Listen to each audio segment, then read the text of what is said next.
The perfect outdoor lighting system, everybody's got a different opinion. We've all got some unique ways. It can include, of course, landscape lighting, architectural lighting, but most importantly, garden light products. Our company motto, we light the way you live. Getting to know your customer, getting to really find out how they live, it's super helpful. It really is to kind of understand who your customer is and what they're looking for.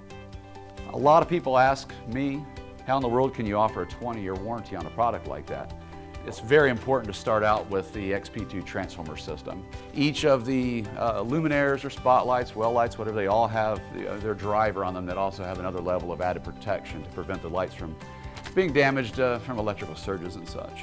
Using the proper wire, the low corrosion, no corrosion, tin copper wire is also very important, of course. And I am an absolute believer of the gas-tight drum connectors.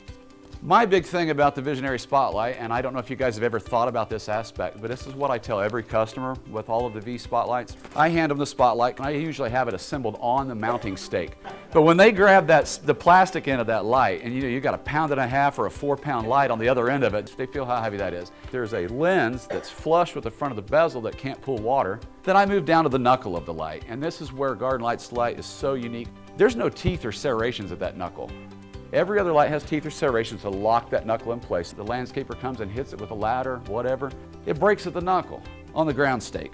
The old-fashioned kind of ground stakes, we all know those break away real easy. The newer stuff, our mounting system we use now is very, very durable. With that kind of stake, it really cuts that down. You're not going to have those physical breaks on the lights.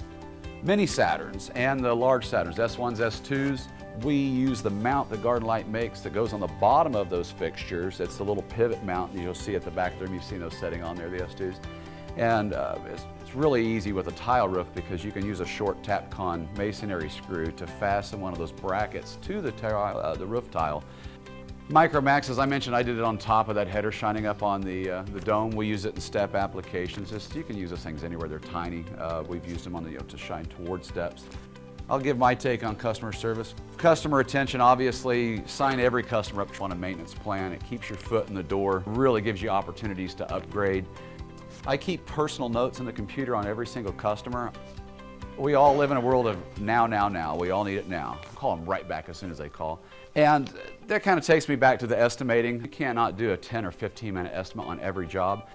What I do, the way I work it, is I have a laptop mount in my truck. I have a laptop computer on the mount, and in the back I have a wireless and Bluetooth printer. After I've done my research on the customer, I knock on the door and visit with them. I ask them what they're looking for, and then I let them talk. Then we do the walk around.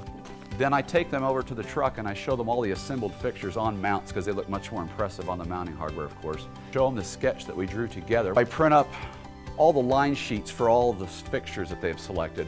When I give them the presentation, I can show them the 3000 Kelvin color temperature, how little of wattage that the lights are actually using for what the equivalency that they're getting, the warranty. So once I get all that put together, which typically only takes me about 10 minutes or less because it's all set up on the computer. So now I've got anywhere between 3 and 8 sheets of paper all together. I put it in a nice little fancy folder and take it inside.